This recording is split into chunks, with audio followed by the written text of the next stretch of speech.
Hey there, my name is Syler I'm a landscape and wildlife photographer from Jackson Hole, Wyoming, and today I'm going to be talking about the new Canon EOS R5 and why I chose this camera as my new wildlife and landscape setup. Let's get into it.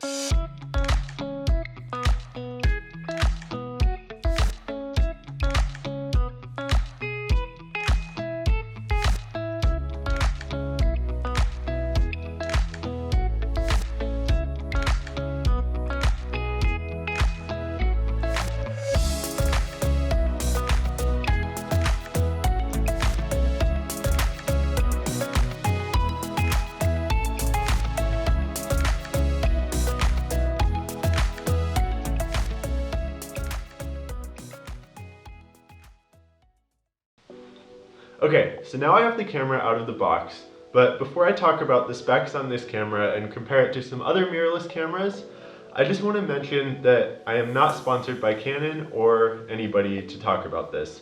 This is the camera that I chose because I feel like this is the best camera for what I want to do, and I'm not being paid to say that. That said, I haven't shot with any of the other cameras that I'm going to be talking about. I've just done a lot of external research and talked to people who have shot with those cameras. So this is going to be more of a first-hand review of the R5, and I'm going to be comparing the specs to other cameras. Before I got this EOS R5 this week, I have been shooting Canon for about 8 years now.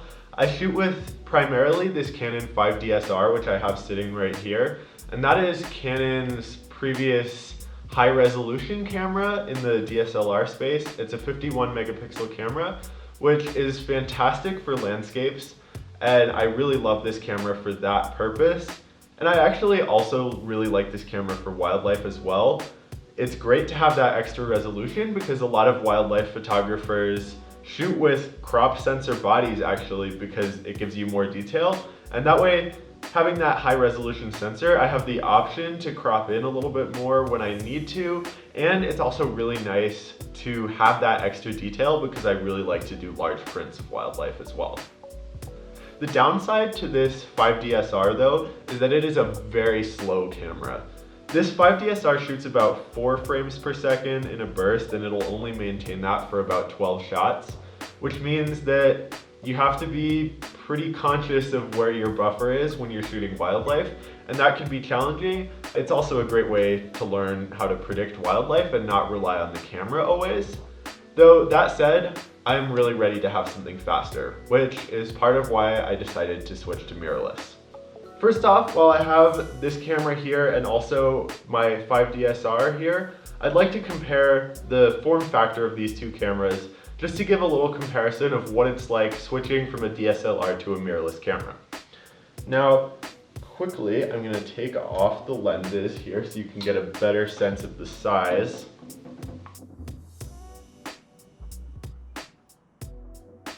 Just looking at these cameras, you can see that the R5 is a bit shorter. The most significant thing is the thickness of the camera. You can see here, DSLRs are very thick because they have to have that mirror in there and that optical viewfinder. Mirrorless cameras, it's an electronic viewfinder, so you're gonna have a little bit of a smaller camera. That said, this R5 isn't dramatically lighter than this 5DSR is, and that's a little bit of a downside for some people, but for me, shooting with these big heavy lenses, I like having a little bit more substantial of a camera in the hands, and that's something I really like about this particular mirrorless camera.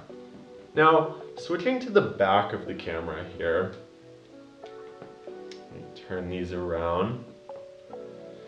You can see the layout is actually fairly similar. Also, on the top, it's relatively similar, except you have a couple new buttons on this mirrorless camera that are actually a little bit more functional because you don't have to press an extra button to get to your ISO. You just turn this dial here, which I really appreciate, but does take a little bit of getting used to coming from a 5 series body.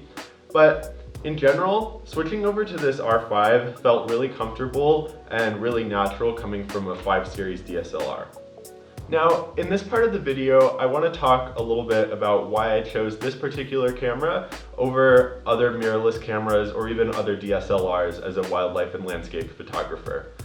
First off, I didn't choose this camera just because it's a Canon camera. I actually was pretty set on switching to another brand up until about a month ago when Canon actually released this camera, but I had decided that I was gonna wait and see what this camera was before I made that switch. Given how much Canon has really let down its consumers in the last few years, at least from my perspective, I was not expecting this camera to be what I wanted.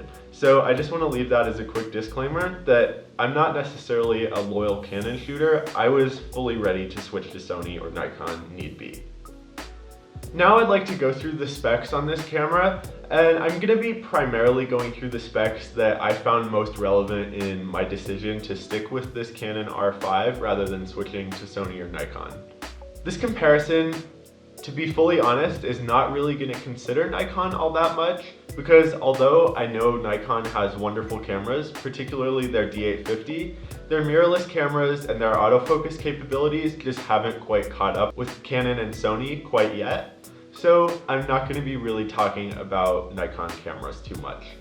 The two cameras that I'm really going to be focusing on are the Sony A9II, which I believe is an awesome wildlife camera because that is the fastest and really best mirrorless sports and wildlife camera that currently exists in Sony's lineup.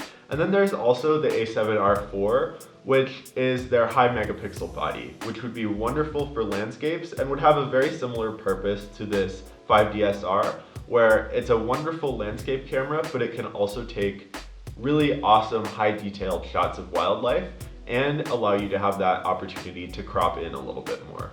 So had I switched to Sony, I think I would have wanted probably both of those cameras eventually so that I could have a well-rounded system. But what I was really waiting for was a camera that would fit somewhere in the middle of those two cameras. Something that wouldn't be quite as high resolution so that it could capture images at a little bit of a faster speed and have a little bit more of a buffer so that it was functional in both wildlife and landscape scenarios. That's where this Canon comes in. This camera has a 45 megapixel sensor, and it has the same image processor from the Canon 1DX Mark III, which came out earlier this year. And that 1DX Mark III is Canon's flagship sports camera, which makes it also very popular in wildlife shooters because sports and wildlife share a lot of common traits. Now, that means that this camera is blazingly fast, even at 45 megapixels, which is pretty unheard of. The Canon R5 is going to shoot 20 frames per second with an electronic shutter, which has its issues in some situations. But then if you can't use the electronic shutter, you can shoot 12 frames per second, which is remarkably fast. Just to compare that to the Nikon D850, that camera shoots at, I believe it's 7 to 9 frames per second, which was pretty unheard of for a 45 megapixel sensor at that time. And now this camera is shooting 12 to 20, which is pretty remarkable. Part of what makes it possible for this camera to shoot at similar speeds to that A9 Mark II is the fact that this camera shoots with a CF Express card in one of the card slots.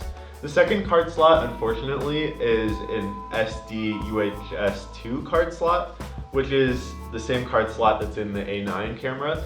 Those are really fast SD cards, but compared to a CF Express card, it's nowhere near as fast. So if you're doing really fast action, you're probably going to want to be shooting on that CF Express card. Now, what I mentioned before is that that A9 camera shoots at 20 frames per second, but there's one drawback to that. That 20 frames per second at 24 megapixels is actually done with image compression. So it's a compressed RAW file. If you want to shoot uncompressed RAW, it then drops down to 12 frames per second, even with that electronic shutter, which is what this camera shoots with the mechanical shutter. And then if you want to shoot that in a mechanical shutter mode, the A9II only shoots 10 frames per second. So it's really not as fast as it looks on paper if you want to be shooting uncompressed RAW files. Another thing that's really important to consider between the A9II and this Canon R5 is the buffer size. That's something that really got in the way for me on my 5DSR. The buffer size was 12 shots, and that ran up really quickly, and it was something that I really had to be cognizant of when I was in the field. This new R5 is going to shoot 405 shots in a buffer to the CF Express card when I'm shooting 12 frames per second, and 182 shots to that SD card at that same speed. And then it's going to shoot 146 shots to the CF Express card at 20 frames per second, and 104 shots to the SD card at 20 frames per second as well. So that's not as large as some buffer sizes will be on, let's say, the 1DX Mark III, because that has a 20 megapixel image sensor, but I can't really think of any scenario where I will need more shots than that in a buffer. Something that's really great about having a CF Express card is when you hit the end of that buffer, the time to process all those images before you can start shooting again is going to be a lot faster than it might be on, say, the A9II, which is shooting exclusively UHS-2 SD cards. And the buffer on that camera is going to be 131 shots. So it's sort of somewhere in the middle of what's possible with this camera. But again, you have to consider that you're shooting at about half the megapixels, which is beneficial in some situations where you want smaller file sizes. But as a wildlife photographer and a landscape photographer, I really love this 45 megapixel sensor. So now that I've sort of compared those two cameras, I'm going to compare this camera to the A7R4, which I was also considering as a wildlife and landscape hybrid kind of camera. Now, that A7R4 shoots with a 61 megapixel sensor, and that, like the A9II, has dual UHS-2 SD card slots. And the maximum shooting speed is going to be 10 frames per second. 10 frames per second is not by any means slow. The Nikon D850, which I've talked about a little bit in this video as being a pretty sought after wildlife and landscape camera, that shoots between 7 and 9 frames per second. So you definitely can get great wildlife shots at these slower speeds, but 10 frames per second definitely is slower than the A9II will do, and also this R5 will do. The biggest issue for me with the A7R4 is the buffer size. It'll shoot 30 frames in a buffer, which is only about twice what I was getting on this 5D SR, and that's going to take a long time to clear with those 61 megapixel files going to UHS-2 SD card slots. So you might shoot through those 30 shots in uncompressed RAW, and when you get to the end of it, your camera is basically a brick until it runs through that buffer. And I believe from my limited experience that this buffer is going to run up after a much longer, well, it's definitely going to run up after a much longer number of images, and it's going to clear those images significantly faster than that A7R4 is. Now, another thing that's great about this camera, being a new image sensor, it's going to have much better ISO performance as well. That's something that can be a problem with high megapixel cameras, is sometimes you see a lot more noise at certain ISO levels, and this Canon R5 is, from what I've seen, very clean at high ISOs compared to other high megapixel cameras. It's fairly close to that A7R4, but it's going to be a little bit cleaner in most situations. One thing that those Sony cameras have over this EOS R5 is that Sony's sensors are just really well known for their incredible dynamic range. And that's going to be the case with those two cameras compared to this camera. You're just not going to get quite the same amount of dynamic range on a Canon camera than you are on Nikon or Sony. But that said, coming from any Canon camera, this is going to be the best dynamic range that you've seen thus far. So with all of those things combined, I really felt that this Canon EOS R5 was going to be the right camera for me. But there was one last thing that I was a little bit worried about coming from Canon's DSLRs, and that was whether I could use these EF lenses. As you can see here, I have a pretty big assortment of EF lenses, and particularly these big wildlife lenses are not easy to replace. Sony now has fantastic wildlife lenses. They have the equivalent of this is a 400 2.8 here, and that's going to be a fantastic lens. but I'm not necessarily looking to replace this lens right now. So I was really worried about whether I could keep these lenses and still shoot with this RF mount camera. And the answer to that is this thing that I have here. This is a Canon EF to RF adapter. And adapters kind of scare me as a wildlife photographer in particular, because this thing looks a little bit like an extender that you would put on the end of this lens. And I'm used to extenders being known for reducing autofocus capabilities and also reducing sharpness. So I was really concerned about whether that would be the case with this adapter that adapts RF to EF mount glass. First of all, addressing the sharpness issue, there's no glass in here. It's just a straight hole, and that makes it so there's no diminishment of sharpness. And then because this isn't a third-party adapter, it is able to communicate with the cameras seamlessly, so you're not going to notice any difference in autofocus performance using this adapter. In fact, you'll actually probably get better autofocus using this adapter because the autofocus on this camera is the best that Canon has ever come out with. Now, if you do hear that RF lenses are going to give you better performance than EF lenses, that is true in the sense that RF lenses are just Canon's new technology. So you can slowly make that transition from EF lenses to RF lenses without worrying about you getting less performance out of your EF lenses. All of this talk about the autofocus performance with this adapter reminds me that I haven't really talked about the autofocus system in this Canon EOS R5. The autofocus system very well may be my favorite part about this camera, especially for wildlife.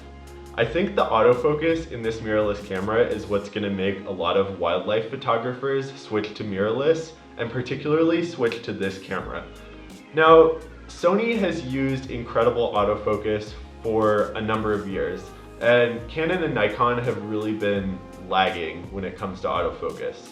This camera, I believe, is going to change that, and from the reviews that I've seen, this camera actually does better autofocus tracking than a lot of Sony cameras are doing right now. Now, if you're a Sony shooter, don't worry.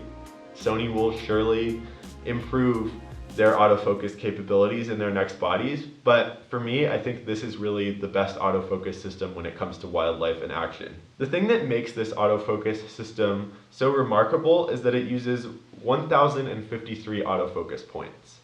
That's pretty unheard of if you're coming from a DSLR, and if you're coming from mirrorless, that's actually still significantly higher than most mirrorless cameras are shooting. For example, that Sony A9II that I mentioned before is using 693 autofocus points, and that camera has been the best mirrorless autofocus up to this point. Something that's pretty remarkable and is going to be a game changer for wildlife photographers is the fact that this camera can lock on to animal eyes, much like Sony has been doing for a number of years now. This camera can automatically find the eye of your subject and lock focus onto it, which allows you to have more creative freedom when you're trying to frame wildlife images. Instead of having to concentrate on whether your autofocus point is over the eye of your subject, you can instead focus on the composition of your photograph and not have to worry about whether your autofocus point is gonna fit into that new composition in those action shots. So it's gonna allow a lot of creative freedom, and gone are the days when you're gonna have to do a lot of focusing and recomposing. I'm heading up into Grand Teton National Park right now, and I'm hoping to find some bison that I can try out the iDetect autofocus on. I tested out the iDetect autofocus at home a couple nights ago on hummingbirds, and it actually picked it up remarkably well, so I'm excited to see with some other wildlife up in the park. And another thing that I forgot to mention when I was back at home that's really nice about this camera is it has in-body image stabilization, which is something that's been pretty standard on Sony's cameras for a long time and also on Nikon's mirrorless cameras. And Canon hasn't had that, but this camera now has 5-axis image stabilization, which is really nice when you're trying to handhold long lenses, or if you need to handhold landscape shots in certain scenarios where you can't carry your tripod with you. So I think that's going to be really huge. Canon is advertising up to 8 stops of image stabilization when you're shooting on an RF lens. So I'm pretty excited to test that out. I tried that a couple nights ago just to see how long I could handhold a shot and still get a sharp image, and at about 70 millimeters I was getting handheld shots on 1 second exposure, which is pretty remarkable. If you're at all worried about what it's like shooting with an electronic viewfinder on a mirrorless camera, that's something that I definitely was worried about. I've had a couple days to play around with it on the Canon EOS R5, and the thing that I like about this particular viewfinder is it has a 120 FPS refresh rate, which means it actually looks pretty realistic and not very laggy when you're looking through the viewfinder. The only time that there's a little bit of a distracting lagginess is when you're using the mechanical shutter. And if you have the mechanical shutter, instead of a blackout, it basically just shows a still frame during when that shutter is going over. And that takes a little bit of getting used to just because it looks a little bit like a stop motion movie. And it's sort of hard to track wildlife a little bit when you're using that. I think it's not really any worse than, you know, the flickering that you get with the mirror going up and down on a DSLR, but it is something that's a little bit strange when you first pick up this camera. And something that's really nice is if that is bothersome to you, you can use that 20 frames per second electronic shutter if the situation allows for that to work well. And then you just look through the viewfinder, you shoot completely silently, and you can see it without basically really any indication that you've taken the picture other than just this sort of flickering white bar around the viewfinder. And that's awesome for wildlife. If you can shoot silently, you can avoid scaring things away. So that's huge, and I really love that about this camera as well.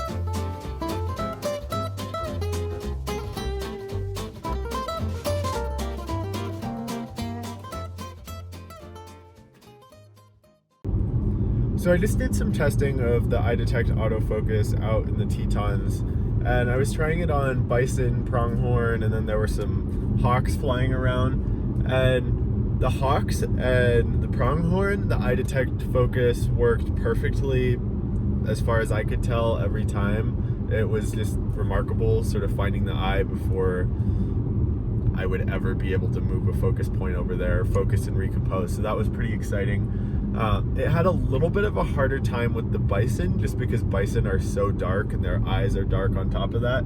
So that is something to be aware of depending on your subject. If it's hard for you to see the eye, sometimes it's probably going to be hard for the camera to see the eye as well. So that's just something to be aware of, but in general, I'm pretty impressed. I also tried out the 4K 120 video, which is pretty exciting for someone that's looking to sort of start getting into wildlife filmmaking a little bit more. Bison rolling around in the dirt in slow motion looks awesome. So I think I'm going to do a lot more video from here on out. So that was pretty cool. Thank you so much for watching this review of the Canon EOS R5 and why I chose this camera for wildlife and landscape photography. I think this is really going to be a game changer in this field, and if you're a wildlife and landscape shooter, leave a comment down below and just tell me what you think about this camera. These are my opinions, but it's not necessarily going to be the perfect camera for everyone in every scenario, so I'd love to hear what you all think as well. Thank you so much. Bye.